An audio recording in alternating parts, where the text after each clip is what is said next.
Hello again and welcome to Ndudu by Fafa.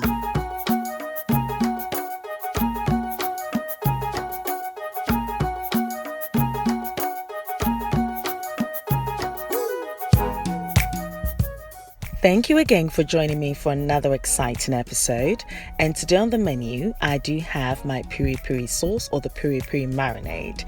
Now, this is an incredible sauce that's easy to make and is the same thing you have in Nando's, but with my own little twist. I hope you enjoy this. Traditionally, the African bird's eye chilies are used for this recipe, but I've actually substituted it with the Thai red chilies because that's what I had available.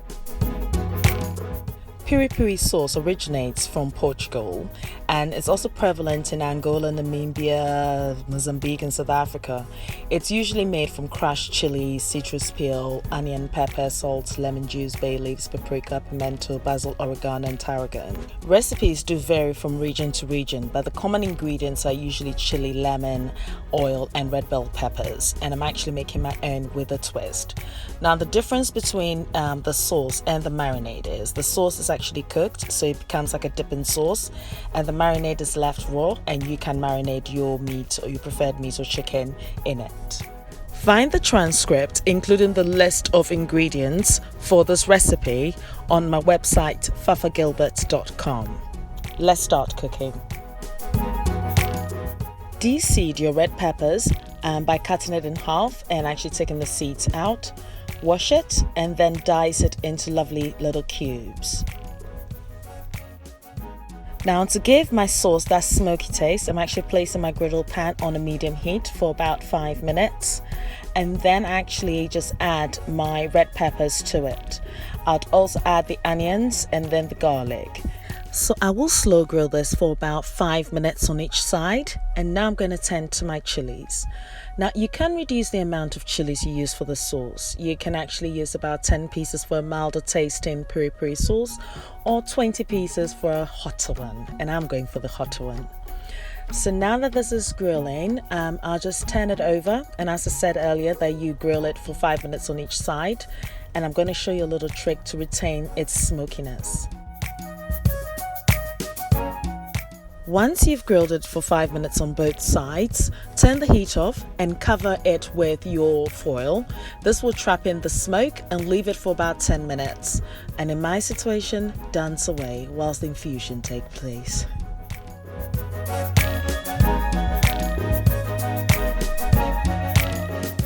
Perfect.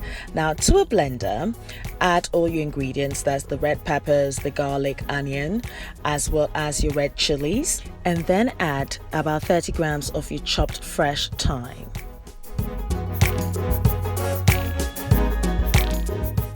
Now add your vinegar. No, do not drink it.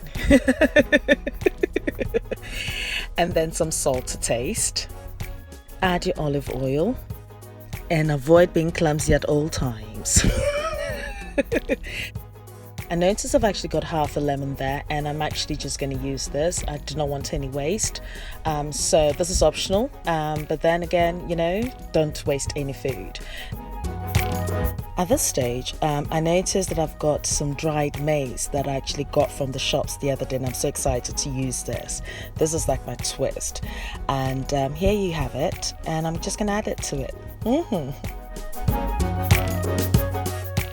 On a medium setting for your blender, blend everything into a beautiful textured paste. Now we will divide this in two, and we'll be using half for your marinade. You can marinate your favorite meat or chicken in the sauce and place it in the fridge overnight. Blend the remaining half further to a smoother paste, and that's what we'll be using for our dipping sauce. Now to start the dipping sauce, place your saucepan on a medium heat and add your olive oil.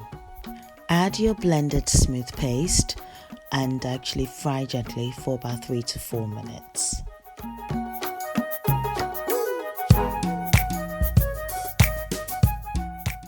Squeeze in the juice of half a lime or lemon as well as the zest. I like to taste my sauce to make sure the flavors are well balanced.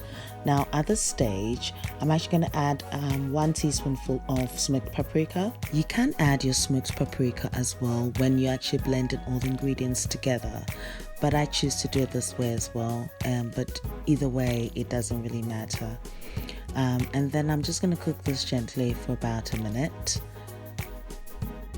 Now I'm not a great fan of wasting food, so I noticed that I had some residue in my blender, so I added about 15 milliliters of water, rinsed the blender and added it to my sauce. This would actually make the sauce a little bit lighter, which is good, and because it's a dipping sauce. And I'm just going to cook this gently for another 3 to 4 minutes. So the dipping sauce is almost ready, but I'm actually going to add some herbs, which is my oregano. So I've just got some fresh oregano and just thinly slice it. And at this stage, I'm actually going to turn the heat off because I'm just going to use the residual heat to cook this through. And I'll add it and just mix it perfectly. Now, if you do have any fresh thyme left, you can also add that to it. But I'm finishing my sauce off with the remaining half of my lime juice. Remember, you can replace the lime with lemon, and also you can use the zest. So your dipping sauce is ready. Now you can also sprinkle it with some Greek basil for that beautiful finesse, and it also gives it that extra flavor. Now if you're happy about this video, do not forget to subscribe, leave your comments and share the recipe.